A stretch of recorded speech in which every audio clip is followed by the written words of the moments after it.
Hi friends, hello, నమస్తే, వనకం. This is మీ గోపి. ఈ రోజు అయితే నేను గ్యాస్ ఆదా చేసే 10 సులభమైన చిట్కాలతోనే మీ ముందుకు వచ్చేసిన. ఎందుకంటే చాలా మంది మాకు 3 నెలలు వచ్చే గ్యాస్ 2 నెలలే వచ్చింది, 2 నెలలు వచ్చే గ్యాస్ ఒకటే నెల వచ్చిందని అయితే బాధపడుతుంటారు. అలాంటి వారి కోసం ఈ వీడియో ఉపయోగపడుతుందని అయితే ఈ వీడియో చేస్తున్నా. ఎవరికైనా ఈ చిట్కాలు తెలుసుంటే వీడియోని స్కిప్ చేయండి. తెలియని వారికి ఉపయోగపడుతుందని మాత్రమే ఈ వీడియో చేస్తున్నాను. మొదటి టిప్ వచ్చేసి, మన లైటర్ అయితే బాగుందో లేదో చెక్ చేసుకోవాలి. లైటర్ మీద వాటర్ పడకుండా చూసుకోవాలి. లైటర్ బాగా లేకుంటే ఏమవుతుందంటే, మనం గ్యాస్ ఆన్ చేసినప్పుడు ఇలా 2-3 సార్లు కొట్టినా కూడా మనకు గ్యాస్ స్టవ్ ఆన్ కాదు. ఇలా ఒకటి మన గ్యాస్ వృధా అయిపోతుంది. రెండో టిప్ ఏమిటంటే, మన బర్నర్స్ సరిగా ఉన్నాయా లేదా చూసుకోవాలి. మనం ఎక్కువ రోజులు బర్నర్ను క్లీన్ చేసుకోకుంటే బర్నర్లో డస్ట్ మురికి పట్టి మంట అయితే ఎర్రగా వస్తుంది. అలా మంట ఎర్రగా రాకూడదు. గ్యాస్ అనేది స్ట్రక్ అయిపోయి మనకు అలా కూడా గ్యాస్ అనేది వృధా అయిపోతుంది. మూడో టిప్ ఏంటంటే, వర్షాకాలం, చలికాలం మనం స్నానం కోసం అయితే వేడి నీళ్ళు వాడతాం. వేడి నీళ్ళ కోసం చాలా మంది ఏం చేస్తారంటే, బౌల్లో వాటర్ తీసుకొని గ్యాస్ స్టవ్ మీద వాటర్ పెట్టుకుంటారు. ఈ గ్యాస్ స్టవ్ మీద వాటర్ కాగడానికి అయితే చాలా టైం తీసుకుంటుంది. నీళ్ళు వేడి కాచుకోవడానికి అయితే మనం గ్యాస్ స్టవ్ని ఎప్పుడు వాడకూడదు.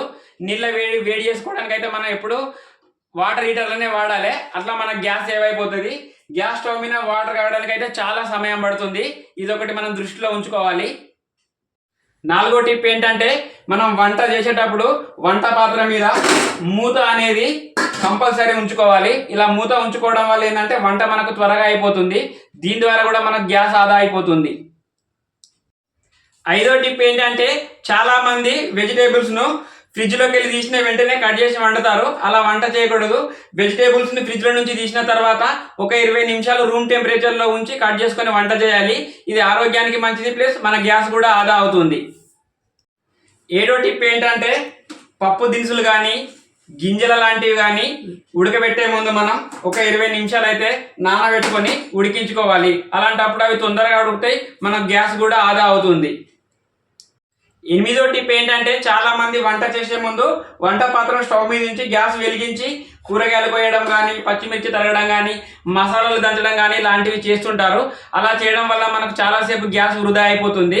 అలా కాకుండా మనం వంట చేయడానికి ముందే మనం వంటకు కావాల్సిన అన్ని వస్తువులు దగ్గరగా ఉంచుకొని వంట చేసుకుంటే మనకు సమయం తగ్గుతుంది. అలాగనే గ్యాస్ కూడా ఆదా అయిపోతుంది.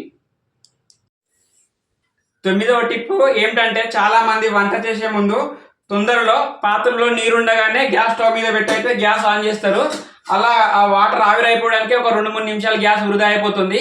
అలా కాకుండా వంట చేసే ముందు మనం వంట పాత్రను పొడిగుడ్డతో క్లీన్ చేసుకొని గ్యాస్ మీద పెట్టుకున్నట్టయితే మనకు సమయం వృధా కాదు, ప్లస్ గ్యాస్ కూడా ఆదా అవుతుంది.